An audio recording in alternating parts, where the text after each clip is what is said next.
Alright, vinyl community, threat response time, I guess. So, Andy Cloudy Milder, or the Metal Mogul. Andy unearthed an old threat from a couple of years ago.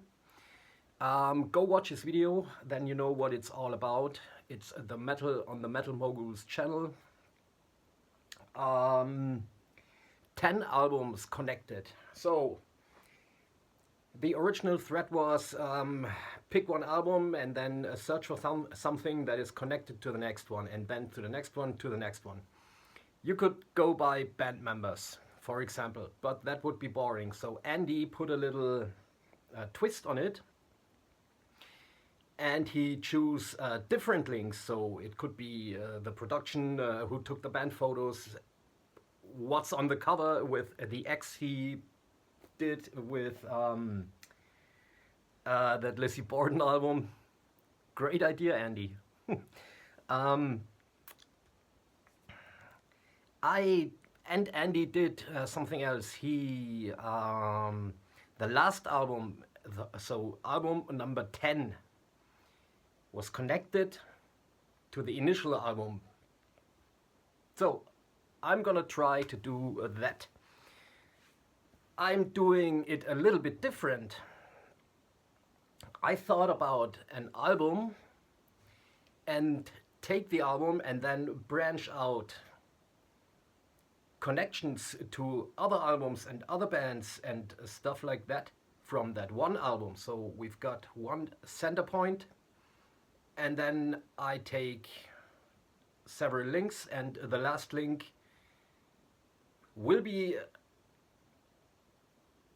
the last link has another little link. You're gonna see where that goes. So I choose the album Slaughter of the Soul from At the Gates in 1995. Of course, everybody, well, Andy, maybe you don't know that, but most of you know the album. So let's see where that goes. The album was recorded in Studio Fredman. Let's go to Germany. My friends in Fleshtroll recorded the album as Blood Rains from the Sky in a Studio Fredman. Link number 1. Where do we go next? The cover artwork was done by a Necrolord or Christian Wallin. So another Christian Wallin or Necrolord artwork would be the Somberlane. He did so many artworks. I choose to pull out that one because I love it. Little homage to King Diamond's Abigail album.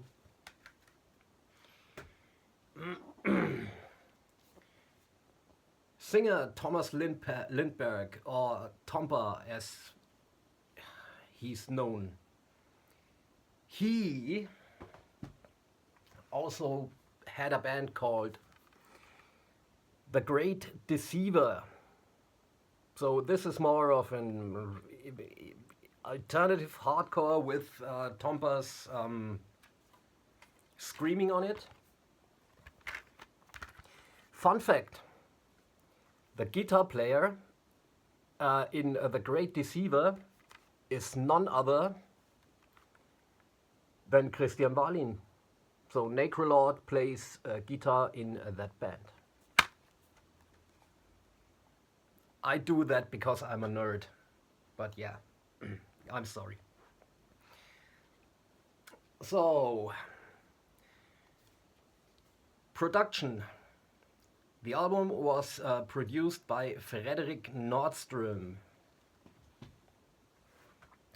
Fredrik Nordström also produced In Flames the Jester Race. Yeah? So, same producer. I could have gone for the band, what are they called? I don't have a CD or an LP. Fredrik Nordström has a band.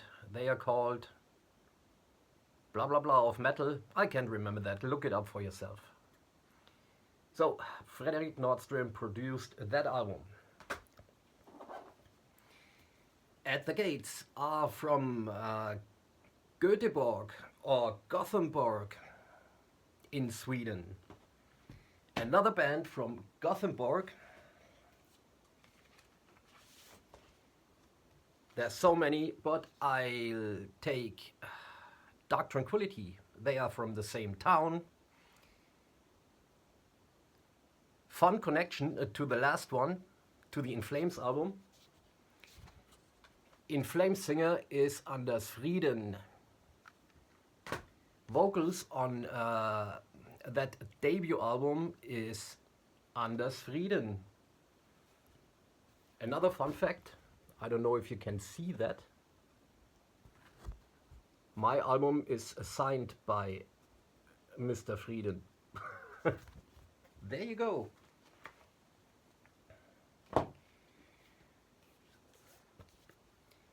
The drummer on that At the Gates album is called Adrian Erlandsson.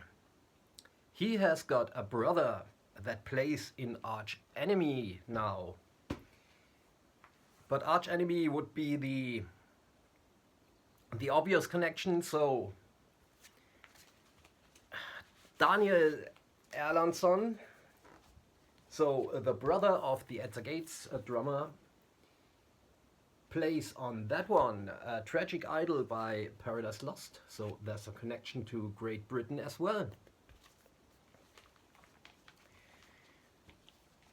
Next one.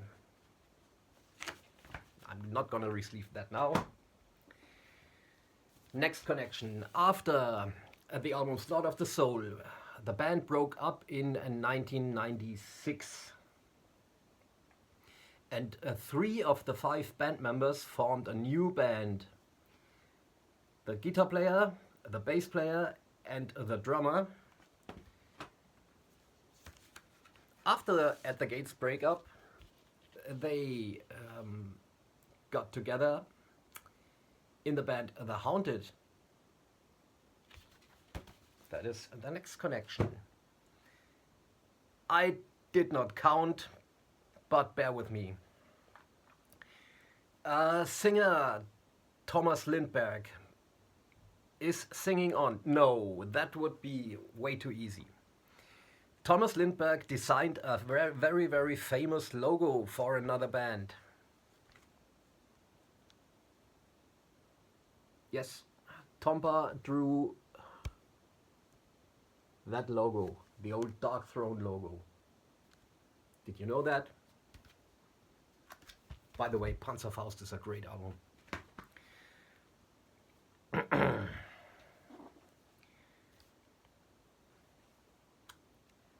This version of the album has only 11 tracks. There was a Japanese CD version, or the remastered version with all the bonus tracks. And one of the bonus tracks was a track called Legion by an Australian thrash metal band. So At the Gates covered Slaughterlord and their song Legion.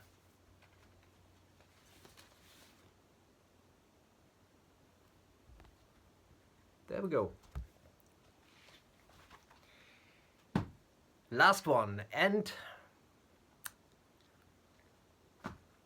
let me see if I can make this one around again. Track 11 on that album is the outro, and the outro on that album was deliberately recorded with a drum machine. So they used a drum computer for the outro of that album. It's an instrumental track, it's with guitars and bass and all this stuff, but recorded with a drum computer. Now, my old band, Soul Demise, did the same on purpose. The track is called, of course, there's no Crossing the Threshold. This is the instrumental outro of the album. was recorded intentionally with a drum computer. So we did that as well. And if this was not enough, my old band was on the, what is it, Slaughterous Souls tribute to At the Gates CD. I was not in the band anymore, but there you go. They covered the song, can't remember. I was not in the band, so I don't have to remember that. Forever Blind from the Terminal Spirit Disease EP.